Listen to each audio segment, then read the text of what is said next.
Hello students, তো যিসকল ছাত্ৰ ছাত্ৰীয়ে BA BCom বা BSc বা ডিপ্লোমা কোৰ্সৰ কাৰণে সামাৰ পোৰ্টেল দি তেওঁলোকে এডমিশনৰ কাৰণে এপ্লাই কৰিছিলে তো তেওঁলোকৰ বাবে আহিছে এখন নোটিছ তো নোটিছখন কিহৰ হয় বা কি কি ইয়াত ইম্পৰ্টেণ্ট কথা আছে সেইখিনি কথা ডিসকাস কৰিম তো ইয়াতে প্ৰথমতে লিখিছে in view of the present flood situation in Assam the timeline for admission 2025-2006 the non-CUT in Assam through Assam State Higher Education Admission Portal Samarth has been modified and rescheduled as follows. So ইয়াতে কি কৈছে যেহেতু আমাৰ দেশ মানে ৰাজ্যৰ বিভিন্ন প্ৰান্তত কি হৈছে বানপানীৰ সমস্যা হৈছে গতিকে সেইকাৰণে কি কৰিছে যোনটো ডেট আছিল এডমিশনৰ ডেটসমূহ অলপ পিছুৱাই দিয়া হৈছে আৰু মডিফাই কৰা হৈছে তো সেইখিনি কি হয় এইখিনি চাওঁ ইয়াতে দিছে 4th 5th 6th আৰু 8th and 9th June admission of applicants in the first merit list. তো first merit listত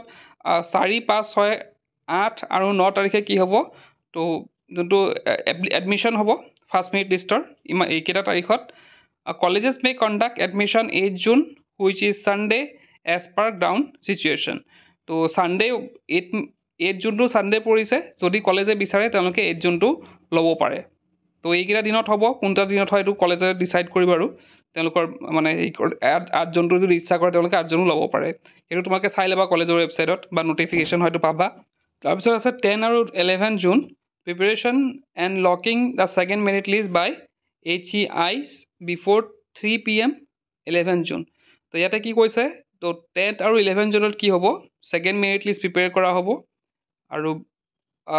3টা বজাৰ 11 June 3টা বজাৰ আগতে সেই মেৰিট লিষ্টখন পকা হ'ব তাৰপিছত 12 June কি হ'ব publication of second merit list by 5 PM তো 12 June কি হ'ব সেকেন্ড মেৰিট লিষ্টখন মৰা হ'ব 5টা বজাৰ আগতে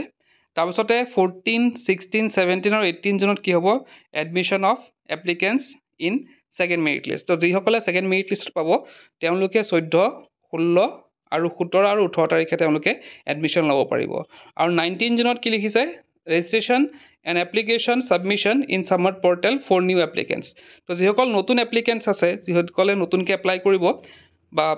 ৰেজিষ্টাৰ কৰিব তেওঁলোকে 19 June কৰিব পাৰিব আৰু ইয়াতে 20 21 23rd আৰু 24th কি হ'ব স্পট এডমিশন হ'ব মানে ডাইৰেক্ট কলেজত এডমিশন হ'ব স্পট এডমিশন হ'ব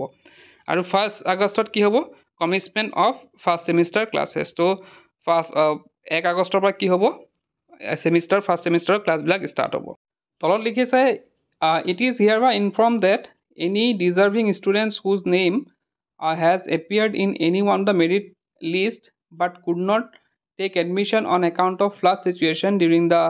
stipulated period will be allowed to take admission during a subsequent merit list submission period and during spot admissions to jihokol chhatro chhatriye floodor karone admission lobo nuaribo তেওঁলোকে কি কৰিব পাৰিব যেতিয়া second ধৰা first লিষ্টৰ কাৰবা নাম আহি গল ফাৰ্স্ট লিষ্টৰ কাৰবা নাম আহিছে তেওঁলোকে ফ্লাডৰ কাৰণে এডমিশন ল'ব পৰা নাই তো তেওঁলোকে যেতিয়া সেকেন্ড মেৰিট লিষ্টৰ এডমিশন হ'ব তাত গৈ এডমিশন ল'ব পাৰিব বা স্পট এডমিশন যেতিয়া হ'ব তাতো তেওঁলোকে এডমিশন পাই যাব however they have to inform college authority beforehand regarding their inability to take admission due to the flood situation. This means that if a student is listed in the first merit list but is unable to take admission within the distinguished time frame at any institution due to the flood situation, he or she may still be admitted during the second merit list dates or spot admission phrase. তো ইয়াতে কোৱা হৈছে তো যিসকল ছাত্ৰ ছাত্ৰীয়ে মানে পিছত এডমিশন লোৱাৰ কথা চিন্তা কৰিছে বোলে মোৰ ঘৰত বানপানী হৈছে মই এডমিশন ল'ব নোৱাৰো পিছত ল'ম তো সেইটো কথা কলেজত ইনফৰ্ম কৰিব লাগিব আগতে ইনফৰ্ম কৰিব লাগিব আৰু সেইখিনি কথা পিছতো কৈছে যে ফাৰ্স্ট মেৰিট লিষ্টত নাম আহিলে যদি এডমিশন ল'ব নোৱাৰে পিছৰ সেকেন্ড মেৰিট লিষ্টত মানে যেতিয়া এডমিশন হ'ব তেতিয়া ল'ব পাৰিব আৰু স্পট এডমিশনতো তেওঁলোকে এডমিশন ল'ব পাৰিব আৰু লাষ্টত লিখিছে in this regard all concerned are kindly requested to adhere to the necessary instructions mentioned above the ensure every deserving and eligible student given ample opportunity to take part in the admission process তো এইখিনি মান আৰু দৰকাৰ নাই তো এইখিনি কথা যে ডেটবিলাক যোনবিলাক চেঞ্জ হৈছে এইবিলাক তোমালোকে ভালদৰে মনত ৰাখিবা আৰু যেহেতু ফ্লাড হৈছে গতিকে সেইখিনি কি কৰা হৈছে তোমাকে এডমিশন ডেটবিলাক পিছুৱাই দিয়া হৈছে তো এইখিনি আছিল নোটিছৰ মেইন কথাখিনি আৰু তোমাকে নোটিছখন শ্বেয়াৰ কৰিবা মানে ভিডিঅ'টো শ্বেয়াৰ কৰিবা যাতে সকলোৱে গম পায় বহুতে হয়তো কাইলৈ এডমিশন বুলি ভাবি আছে বা যোনটো টেট আছে তাত এডমিশ্যন লোৱাৰ কথা চিন্তা কৰি আছে তো তেওঁলোকৰ পিছুৱাইছে বুলি ভিডিঅ'টো শ্বেয়াৰ কৰিবা। তো এইখিনি আছিলে আজিৰ ভিডিঅ'ত কি কৰি কিপ ৱাচিং।